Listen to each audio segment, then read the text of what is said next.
안녕하세요. 조철희 박사의 통통통 시간입니다. 유통, 물류통, 소비앤드 글로벌 통입니다. 자, 여러분들 항상 건강하시고요. 자, 오늘 테마는요. 최근에 물류센터 부동산이 너무 핫해갖고요. 제가 이 분야 한 20년 이상 하고 있는데 국내에서 지금 물류센터 부동산 매입이 너무 쉽지 않아서 해외로 지금 많이 눈을 돌렸습니다. 그래서 이제 오늘 한국의 투자회사들이 해외 물류센터 부동산을 갖다 매입한 사례 같은 경우 최신 사례도 내용에 포함시켜서 여러분들한테 메시지를 전달하겠습니다. 자, 한국과 해외 물류센터 부동산 시작하겠습니다. 자, 여러분들 시작하면서요. 조철희 박사 통통통 매주 월요일날 구독을 안 누르신 분이 있으면 좀 부탁드리겠습니다. 자, 물류센터가 지금 큰 변화의 혁신에 있습니다. 최근에 보면요. 국내 물류센터 투자는 커지고 있고 해외로 부동산 투자 못지않게 계속 들어가고 있습니다. 그래서 특히 이제 투자해 보면은 안전자산이 많이 있는데 최근에 국내는 뭐가 있는지 아시죠, 여러분들? 국내 부동산 규제가 많이 물려 있어요. 그러니까 어때요? 저금리 시대에 부동산이 물려 있고, 근데 임대, 임차, 매입, 매각이 참 어렵잖아요, 절차가. 그래서 지금 해외로 빠지는 케이스가 많이 나타나고 있습니다. 그래서 이제 최근에 바뀌는 게 뭐냐면요. 부동산의 M&A, 매수 합병이 지금 많이 늘어나고 있고요. 물류센터의 비중이 가면 갈수록 더 커지고 있습니다. 그래서 원인이 뭔가 하면 여러분들 다 잘 아시죠? 2010년 이후부터 국제 간의 전자상 거래가 급증했고 2015년을 해갖고 국내에는 전자상 거래가 아예 피크로 올랐습니다. 그 상황에서 최근에 이제 언택 시대가 되다 보니까 언택 시대는 뭐예요? 물류센터에서 적정 재고량을 가지고 있으면서 고객이 주문하면 어때요? 필요한 물건을 빨리 갖다 줘야 돼요. 자, 풀필멘트, 빠른 배송, 라스트 마일. 그래서 이게 지금 생명선이 되다 보니까 도심에 가까워야 되고 적정한 캐파에 적정한 물량을 컨트롤할 수 있는 게 너무 중요했습니다. 그 다음에 거래 건수는 매년 늘어나고요. 제가 이제 그전 시간에 했던 CJ 대한통운이 많을 때는 한 달에 1억 5천만 개까지 하루에 폭증할 때는 1,000만 개 넘었을 정도까지 지금 계속 전자상거래 물량 늘어났습니다. 그러다 보니까 물류업체에 지금 투자하는 투자가들 심지어는 이제 리치라 상품 포함해갖고 계속 늘어났습니다. 그래서 제가 데이터를 한번 봤습니다. 2019년에 더웰 플러스가 발표한 데이터 보니까요. 부동산 거래가 우리나라에 19조 6,607억 원 중에서 물류센터 거래액이 1조 7,741억입니다. 전체 부동산 시장의 9%가 물류센터를 투자했습니다. 그러니까 이제 임차인들은 가면 갈수록 초대형, 규모가 큰 최적화된 물류센터를 선호합니다. 제가 이제 한 20년 하면서 3자 물류도 20년 했고요. 물류센터 부동산, 그다음 투자도 한 20년 이상 이제 한국, 일본 지켜보니까요. 물류센터는 규모가 작으면요. 가치가 떨어져요. 자, 3,000평, 5,000평의 시대도 있었지만 최근에는 최소 10,000평, 20,000평이 돼야지 다양한 화주의 상품 카테고리를 넣어서 그 상품을 한 존, A존, B존으로 해서 로케이션을 해갖고 그때 이제 주문이 들어오면은 배송 루트에 맞춰서 물량을 갖다 라우팅을 돌리거든요. 근데 너무 작으면 어때요? 과거에는 A동에 가서 물건 가져와, B동에 가서 물건 가져와, C동에 가서 물건 가져와. 그러니까 차량이 3번을 가야 돼요. 근데 최근에는 최적화된 물류센터는 2만 3만 평 이상 되면 어때요? 한 곳에서 상온, 저온, 냉장까지 다 보관을 해요. 냉동은 지금 별도고. 그러다 보니까 그만큼 이제 규모가 커지고 있습니다. 이런 상황에서 최근에 이제 바뀐 게 하나 있습니다. 임차인들은요, 초대형 물류센터 선호하고 또 3만 평 이상 되는 투자 자금이 지금 몰리고 있습니다. 규모가. 근데 국내에는 이제 대형 물류센터가 더 이상 입지도 없고 물건이 없잖아요. 그래서 지금 최근에 미국, 영국, 해외 아마존이 지금 움직이고 있는 풀필멘트 센터에 지금 국내 기업들이 막 투자에 뛰어들었습니다. 그래서 이제 최근에는 이제 어떻게 하냐면요. 과거에는 시공사라든가 시행사가 있으면은 맡아서 했는데요. 최근에 특징 하나 나타난 거는 개발 단계부터 임차인을 확보해갖고 물류센터를 개발하는 사례가 지금 계속 급증하고 있습니다. 그리고 일단 임차인이 확보되면 어때요? 공사도 그렇고 어떤 시행도 그렇고 안정적으로 갈 수가 있잖아요. 그전에는 한 5년 전만 해도요. 사전에 임대차 계약을 해갖고 우리가 이제 예를 들어 사전 임차 의향서를 만들어서 그 사람이 실제 들어오지도 않는데 한다 그래. 근데 요즘 몇 년 사이 의뢰건들은 PF 줄 때 보고 다 검증이 되거든요. 제일 좋은 거는 요즘 맞춤형 전용 물류센터를 아예 그냥 화주를 갖다가 사인하고 나서 거기서 이제 개발해서 하는 케이스가 있습니다. 그래서 최근에는 선매입하는 회사들도 많아졌기 때문에 그만큼 물류센터에 대한 선호도는 좋아지고 있습니다. 그 대표적으로 용인, 인천 같은 경우 대형 물류센터 공급이 많아졌는데요. 제가 2020년 1분기의 주요 물류센터 거래 사례를 보겠습니다. 여러분들 자료 보시면요. 제가 여기다가 자료 보드에다가 여기 좀 자료를 제시할 테니까요. 그거 한번 좀 참고로 보시면서 주요 상황만 설명하겠습니다. 2020년 올해 1월 14일 KB 부동산 신탁이요. 김포 성강 로지스틱스 물류센터. 제가 뭐 성강의 대표도 그 전에 잘 알고 있는데 여기가 이제 도이치 자산운용한테 639억 원에 매각됐습니다. 1월 23일 날 부동산앤드 SOC 유럽 소재의 물류 창고를 메리츠 대체 투자운용 1조 5,070억 원에 매각됐습니다. 자, 1월 31일 KKR 앤드 COLP 평택의 BLK 물류센터를 갖다가 페블스톤 자산운용이 1976억 원에 매각했습니다. 자, 네 번째 DC 덕평물류가요. 2월 18일 날 경기도 이천시 소재 물류창고인데요. 호브업 이 로지스틱스한테 358억 매각되고입니다. 자, 다섯 번째 2월 19일 날 HN 물류 설성 물류센터인데요. K 클라비스 자산운용에 290억에 매각했습니다. 최근에는요, 과거는 보면 300억, 500억이 피크였는데, 보통 우리 물류센터 보면은 한 4만 평 되면 규모가 1,500억 전후거든요. 위치에 따라서. 그러니까 최근에 뭐 대형 물류센터 이렇게 매각한 사례가 좀 많이 있습니다. 그래서 요 사례는 제가 여기 올릴 테니까 참고를 하시기 바랍니다. 자, 소형 물류센터가 좀 이제 설명했지만 자꾸 통합을 합니다. 그래서 큰 물류센터에서 최적화된 물류 통합 거점으로 나가기 때문에 소규모 물류센터는 왜 힘드냐? 첫째, 사람 많이 써야 돼요. 운영하려면 차량 많이 들어가야죠. 설비 투자해야 되죠. 그러니까 세 군데를 움직이면 효율성이 떨어지니까 큰 곳 하나로 모아서 대형 물류센터를 지금 통합하는 케이스. 저는 이제 과거에 10여 년 전에 제가 3PL 할 때도 물류센터 통폐합 거점을 했을 때 보면은 작은 센터보다 큰 센터로 오면은 일단 차량의 대수가 줍니다. 자, 이제 앞으로 우리는 이제 자동화가 많이 가고 있는데 물류센터가 자동화 시대다 보면요. 많은 사람이 필요 없어요.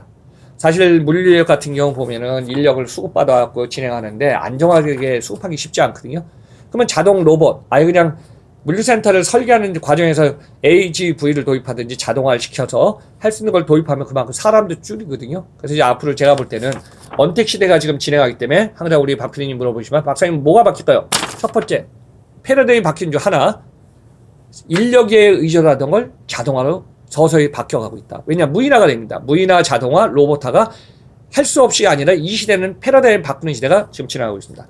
그래서 이제 자동화 설비 투자라든가 운영 효율성이 너무 중요해졌고요.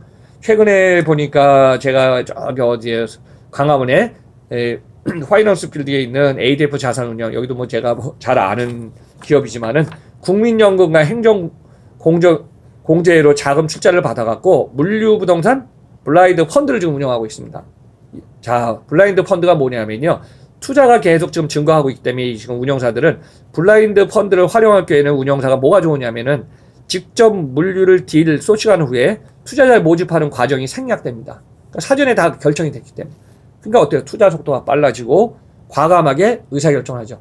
왜냐하면은 리치도 그렇고 공모 사람은 자금을 축적해야 되는데 이게 돼야지 또 이걸 딜을 하지 않습니까? 근데 이게 안정적으로 자금력이 있으면 어때요? 확실하게 딜하고 확실하게 공사하고 확실하게 진행할 수 있는 의사결정이 나오겠죠. 그래서 요즘은 그렇게 하고 있습니다. 그래서 이제 개발형 블라인드 펀드가 요즘 인기가 있어갖고 완성된 실물이 아니고 개발 단계부터 아예 그냥 투자부터. 사실 최근에는요. 해외 펀드라든가 해외 투자사들이 보면 국내 물류센터를 전원 걸 갖다가 그냥 다 선매입한 케이스가 많았어요. 이제 임대차를 확보해야 되니까요. 근데 앞으로는 뭐 그만큼 물류센터 땅 부지도 쉽지 않지만은 사전에 개발부터 해서 공사부터 해서 결국은 임대차까지 넣어주는. 뭐 말하자면은 물류센터의 원스톱 서비스죠. 이해하시죠? 그 시대가 지금 계속 진행하고 있습니다. 그래서 물류 전용 블라인드 펀드 활용이 지금 필요하고 대부분의 기업들이 이쪽으로 지금 달려가고 있습니다. 자, 그러면 이제 제가 데이터가 왔습니다. 물류 부동산 국내 투자자가 보면은 탑 10이 있습니다. 2018년, 19년 시리즈인데요. 어느 정도 물류 부동산에 투자를 했냐 딱 보니까요. 자, 탑 10까지 얘기하겠습니다. 1등.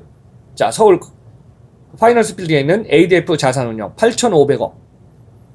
엄청나죠? 엄청나네요. 박사님이 저기 화성동탄 물류단지 8년 자문했다 했죠? 네. 거기 A블럭, B블럭 있거든요. 그거 두 개가 거의 6,500억이에요. 이해하셨죠? 네. 이제 뒤에 설명했죠. 자, 2등. 자, 서울 여의도에, 뭐, 박사님은 이제 대표들 다 아니까. 자, 캔달 스퀘어가 7,910억에 8개를 확보했습니다. 자, 3등. 하나금융그룹 3,490억에 4개. 4등 마스턴 투자운용 2,800억에 4개. 5등 이지스 자산운용 2,330억에 3개. 6등 웰스토어 어드바이저스 2,300억에 하나. 7등 KB금융그룹 1,970억에 둘. 8등 페블스톤 자산운용 1,120억에 둘. 9등 메디츠금융이 1,000억에 한 개. 마지막 멜론 자산운용이 한 개를 했습니다. 그러니까 이만큼 많은 돈을 물류센터가 대형화되고 규모가 어때요? 값도 비쌀 수밖에 없잖아요. 그러면 이제 투자 금액이 큰 게 어딘가? 단연 1등은 화성동탄 물류단지 B블럭입니다. 한 층이 18,000평, 2만 평 되거든요. 지하 2층에 지상 4층.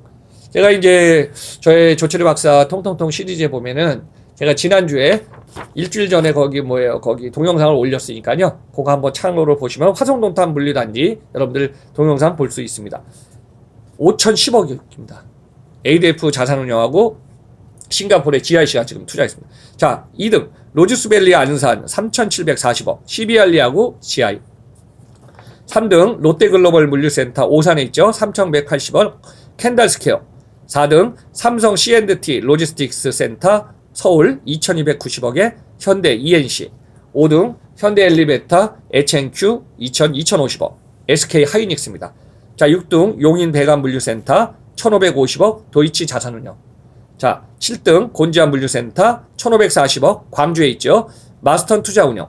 자, 8등 똑같습니다. 동탄 로지스틱 물류센터 A블럭. 지금 이 A블럭은 쿠팡이 쓰고 있어요. 4만 평 정도 됩니다. 저도 가서 봤지만은 1,400억입니다. 자, ADF하고 GIC입니다. 자, 6등 안성 홈플러스 물류센터 1,370억 KB 부동산 식탁. 10등 인천의 스카이박스 1,300억 이지스 자산운용하고 블랙선입니다. 그러니까 그만큼 물류센터가 커지다 보니까요. 물류센터 규모가 대형화, 종합화, 전문화되다 보니까 이렇게 투자 비용도 많이 들어갑니다. 그래서 이제 정부가 자꾸 최근에 박 PD님 뭐 고강도 부동산 규제가 계속 있죠. 네. 이거 언제 끝날지도 모르죠. 그렇죠. 거의 주거용은 이제 거의 많이 제재가 심하죠. 예. 그러니까 어떤 현상이라는 제가 정리했습니다. 직접 투자할 때 리스크가 커요. 그렇죠. 안전자산인 시장이 리츠 시장으로 지금 돌렸어요. 그래서 해외를 투자금을 또 해외를 사들여요. 자, 그래서 제가 이제 해외 사례 한번 쭉 자, 리츠 부동산 리츠라고 합니다. 리츠도 이제 자금을 조성해야 되니까 물류센터, 임대주택, 해외 부동산, 주유소 등 다양한 분야에 대해서 했는데 과거에는 어땠냐면은 우리나라가 뭐 우리 박 대표님도 부동산 오래 거의 10몇 년 하셨잖아요. 부동산을 중심으로 했을 때 오피스가 참 중시했잖아요. 그렇죠. 근데 오피스가 뭐 5년, 10년, 최근 5년 전부터 다 물류센터로 왔잖아요. 근데 국내는 지금 살 물건이 없대요. 뭐 어디야? 해외로 나가야 되잖아요. 그래서 지금 물류센터에 관련해서 임대주택, 해외 부동산 제가 과거에 이런 설명했을 겁니다. 글로벌의 기업들은요. 물류센터뿐만 아니라 공항, 항만의 인프라도 있죠. 돈이 많고 활용도가 높은 글로벌 기업들이나 이런 해외 전문 기업들이나 해외에 있는 물류 인프라를 막 사들이기 시작해요. 물류센터 똑같습니다. 최근에 데이터를 딱 보니까 해외 투자 매입 사례 한번 쭉 설명드리겠습니다. 자, 미국의 아마존 물류센터를 갖다가 미래에셋이 1,850억에 투자해서 샀습니다. 자, 미래에셋이 이제 미국의 아마존 물류센터 그러니까 올해 매입했는데요. 아마존 라스트 마일 물류센터 3개를 샀어요. 2020년 8월에 준공된. 그래서 이제 인디애나주, 오하이오주, 노스캐롤라이나주 이게 3개 지역을 3개 합치니까 뭐 땅으로 따지면은 한 5만 700 해배인데요. 그러니까 평으로 따지면 한 16,000평 정도 되네요. 자, 여러분들이 그렇게 한번 미국은 아마존이 이제 필필멘트라는 센터를 최초에 1999년에 만들었는데 미국의 물류센터는 중국하고 똑같아요. 층고가 높지 않습니다. 길어요. 땅이 넓은 나라니까 우리나라 땅의 100배가 미국, 중국이다 보니까 땅이 기니까 물류센터에 들어가면 작업 동선이 엄청 걸어가야 돼요. 근데 우리나라, 일본, 선어도 물론 높이 짓잖아요. 이런 나라들은 작업자, 워커들이 작업하려면 걸어다니는 동선이 엄청 길어요. 그래서 키바 로봇을 도입해서 갖고 중국도 차이니아라든가 찡동도 로봇 같은 거 갖다 해갖고 지금 물류 현장을 자동화시킨 거예요. 근데 우리나라 같은 경우 땅이 없는데 자동화한다? 틀린 말은 아니에요. 근데 투자 대 비용을 생각해야죠. 그래서 그런 걸 아마 이제 고민들 많이 할 겁니다. 그래서 그런 상황에서 이제 근데 잔여 임차 기간은 12년, 그 다음에 현 임대 상승률은 1.5%. 제가 이제 임차 기간 한번 내겠습니다. 한 5년, 10년 전에도 우리나라 물류센터에 보면요. 임대차 계약 조건이 1년, 2년 재연장이었거든요. 그래서 이제 어디 하나 뭐 계약하려면은 새로운 물류센터도 3년, 5년 써주는 게 없고 5년, 10년 전에 없었어요. 근데 최근에 이제 물류센터 부동산이 붐이 있으면서 2015년을 전후해갔고 그 당시에는 이제 새로운 물류센터, 대형 물류센터가 생기면 어떻게 했냐면은 보통 계약갱신을 왜냐하면 좋은 물류 거점은 자기네들 필요하잖아요. 그렇죠. 그 노초벌이다 보면 이제 허브 기능 못해, 최적화 기능 못해. 그러다 보니까 그걸 하는데 최소 5년 이상 써줬어요. 그래서 이제 우리가 이제 물류센터에서 제일 많이 써준 걸 우리 앙카라 그리는데, 이제 여러분들 참고로 이제 화성동탄 물류단지, 이건 다 지난 얘기가 제가 할 수 있습니다. 박사님도 항상 앞서가는 화성동탄 물류단지 할 때 B블럭이 6개 층이었는데 3개 층은 CJ 대한통운이 3개 층을 써줬어요. 지하 2층, 1층, 1층. 그래서 앙카가 들어오니까 어때요? 나머지가 들어오기 쉽잖아요. 그래서 이베이 코리아가 또 2개 층 써주고, 한 개 층 18,000에서 2만 평 되는 거는 아이마켓 코리아하고 관련된 기업들이 거기 쿠팡도 또 일부 또 쓰고 있더라고요. 쿠팡은 이제 A동 4만 평을 쓰고도 모자라서 옆에다 또 쓰고 있어요. 그만큼 물류센터의 좋은 입지를 구입하는 건 너무너무 필요한 것 같습니다. 그래서 이제 KB증권이나 LB자산운용도요, 영국의 에든버러에 위치한 아마존 물류센터를 갖다가 지난달에 1,000억에 인수했습니다. 8월달 얘기입니다.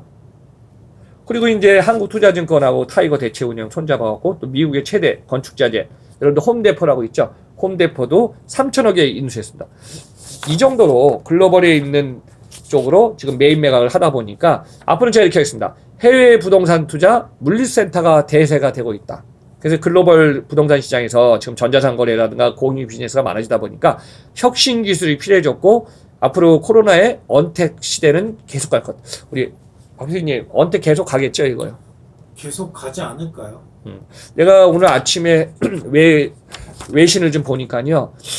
백신이 개발해갖고 코로나에 대한 이거 약했는데 올해까지 힘들다 그래요. 우리가 뭐 희망론 비관론이 아니라 임상 실험하는데 이게 이제 시간이 많이 걸린다 그러더라고요. 그래서 지금 마스크 하는 건 필수지만은 물류 현장에서 일하는 사람들 너무 중요하잖아요. 그래서 이제 현장이라든가 이런 작업 하는 것은 개인의 이제 마스크라든가 이걸 잘하면서 하는 것 같아요. 그래서 이 상태에서 제가 볼 때는 앞으로 정리하면서 포인트 하겠습니다. 제가 이제 한번 시리즈는 좀 시간 걸려갖고 다다음 주에 한번 또 할 테니까요. 앞으로는 국내 물류센터 땅 찾을 애가 있다 없다? 없다. 투자 자금 저금리 시대에 국내 투자에 돈 많이 생긴다 안 생긴다? 안 생긴다. 국내 정부 규제가 완화가 아니라 규제가 강화됐어. 국내 시장 쉽다 어렵다? 어렵다. 해외로 갈 수밖에 없는 거예요. 벌써 이제 몇 년 전부터 해외로 갔어야 되는데 그래서 지금 해외로 가는 게 정답이 아니라 기업들은 투자 가치를 올려야 되기 때문에 그래서 지금 미국으로 영국으로 독일로 신흥공업으로 계속 물류센터는 투자를 위해서 가고 있습니다. 제가 한 5년 10년 전에 GIC라든가 싱가포르의 회사들 해외 투자 펀드 이런 회사들 국내 땅을 막 샀잖아요. 물류센터. 이 시대에 우리나라는 지금 5년 전부터 해외로 지금 나가고 있습니다.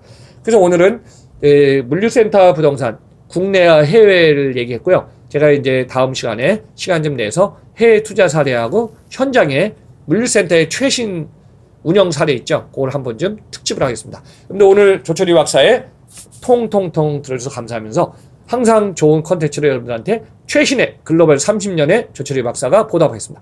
감사합니다. 다음 뵐 때까지 건강하십시오.